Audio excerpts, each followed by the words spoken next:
وَلَقَدْ يَسَّرْنَا الْقُرْآنَ لِلذِّكْرِ فَهَلْ مِن مُّدَّكِرٍ۔ اور یقیناً ہم نے اس قرآن کو نصیحت کے لیے آسان ذریعہ بنا دیا ہے، پھر کیا ہے کوئی نصیحت قبول کرنے والا؟ دنیا میں جادو حضرت سلیمان علیہ السلام لائے یا اللہ کی طرف سے یہ آزمائش تھی یا کوئی اور اس کو دنیا میں لایا جادو؟ السلام علیکم، میرا نام شعیب ہاشمی ہے۔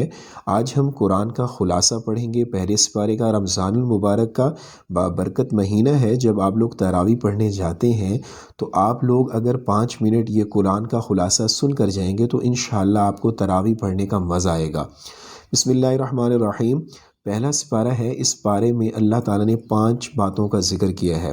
اللہ نے اقسام انسان بیان کی ہے، اعجاز قرآن بیان کیا ہے، حضرت آدم کی تخلیق کا قصہ بیان کیا ہے، بنی اسرائیل اور ابراہیم کے احوال، اور اسی طرح ہاروت ماروت جو 2 فرشتے تھے اس دنیا میں، ان کا بھی تذکرہ ہے یہاں پہ۔ نمبر 1، اقسام انسان تین طرح کی ہیں، مومنین، منافقین اور کافرین۔ مومنین کی صفات اس میں بیان کی گئی ہیں کہ اللہ پر ایمان لاتے ہیں، نماز پڑھتے ہیں، تمام کتابوں پر ایمان لاتے ہیں، اللہ کے راستے میں خرچ کرتے ہیں، اور اسی طرح آخرت پر ایمان رکھتے ہیں۔ سورۃ بقرہ کا آغاز ہی اس دعوے سے ہوتا ہے، یہ کتاب ایسی کتاب ہے، اس میں کوئی شک نہیں ہے، بس اس پر ایمان رکھنے والا بندہ جب بھی دین کی طرف دعوت دے تو اس پوزیشن سے دے کہ وہ کسی شک و شبہات یا تذبذب کا شکار نہ ہو۔ یہ خدا کے دین کی دعوت ہے، کسی یونانی فلسفے کی دعوت نہیں ہے۔ پھر اللہ نے مومنوں کا ذکر کیا ہے اور منافقوں کا ذکر کیا، مختصر کر کے منافقین پر پھر بات کی ہے، اور یہ اس لیے بات کی ہے کہ ہمیں ان چیزوں کا پتہ ہونا چاہیے۔ پھر اللہ تعالیٰ نے نمبر 2، اعجاز قرآن کے بارے میں بتایا ہے کہ قرآن جن صورتوں کی عظمت قرآن میں بیان ہوئی ہے انہی الفاظ سے آپ کا کلام بھی بنتا ہے، لیکن آپ اللہ تعالیٰ جیسا کلام بنانے سے عاجز ہیں، تو یہ بھی ایک قرآن کا بہت بڑا معجزہ ہے۔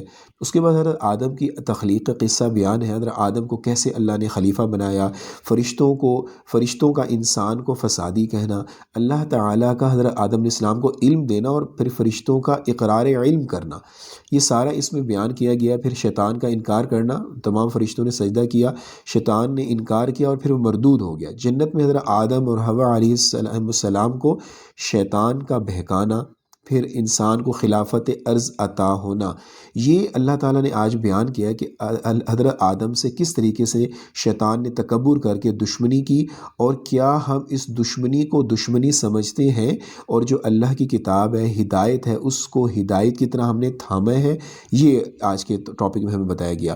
اس طرح بنی اسرائیل کے احوال ہیں کہ ان پر اللہ کی اتنی نعمتیں تھیں، من اور سلوہ نازل ہوتا تھا، انہوں نے اس کی ناشکری کی، پھر اللہ نے ان پر عذاب نازل کیے، اس کے بارے میں بتایا جا رہا تھا۔ اسی طرح یہ دنیا میں مشہور ہے یہ بات کہ دنیا میں جادو کیسے آیا، اور بعض لوگ تو یہ کہتے ہیں کہ حضرت سلیمان علیہ السلام نے اس دنیا میں جادو کی بنیاد رکھی۔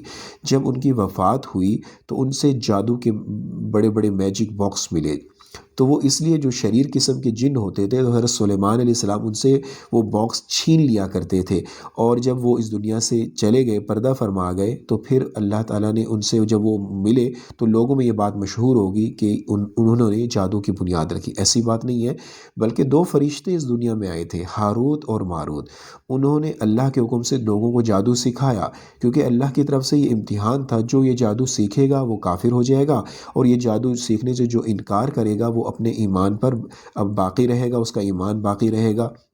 تو کافی سارے لوگوں نے یہ جادو سیکھا، اور اس طرح جادو کی بنیاد اس دنیا میں، اور بعض روایات میں تو یہاں تک بھی آتا ہے کہ یہ جادو میاں بیوی، خاوند اور بیوی کے درمیان طلاق کروانے والا جادو تھا۔ اللہ تعالیٰ ہمیں اس سے محفوظ رکھے۔ آخر میں یہاں پہ حضرت ابراہیم علیہ السلام کا قصہ بیان کیا جا رہا ہے۔ حضرت ابراہیم علیہ السلام کا اپنے بیٹے کے ساتھ مل کر خانہ کعبہ کی تعمیر، پھر اللہ تعالیٰ سے اسے قبول کروانا، اور پھر توبہ اور استغفار۔ حضرت ابراہیم علیہ السلام نے جب اپنی اولاد کے حق میں امامت کی دعا کری تو اللہ تعالیٰ کا فرمان آیا کہ اللہ کا جو وعدہ ہے وہ ظالموں کے لیے نہیں ہوگا، کیونکہ یہ جو دعا تھی آپ کی نیک اولاد کے لیے ہوگی۔ پھر دیکھیں کہ 24,000 انبیاء حضرت ابراہیم علیہ السلام کی نسل میں سے ہے، اور ہم نے پڑھا ہے، یہ پوری تفسیر ہم اس کو نہیں کہہ سکتے، لیکن اس کو قرآن کا کچھ ریفلیکشن آپ کہہ سکتے ہیں۔ سورہ بقرہ کا جو پہلا حصہ ہے، پہلا سپارہ ہے، اس کا کچھ ایسے آپ سمری کہہ سکتے ہیں، اس کو خلاصہ کہہ سکتے ہیں۔ تو امید ہے جب آپ تراویح آج پڑھنے چاہیں گے تو آپ کو بہت مزہ آئے گا، اور مجھے اپنی دعاؤں میں یاد رکھا کریں، اور انشاءاللہ اسی طرح پھر اگلی ویڈیو میں آپ کے ساتھ ملاقات ہوتی ہے۔ اللہ نگہبان۔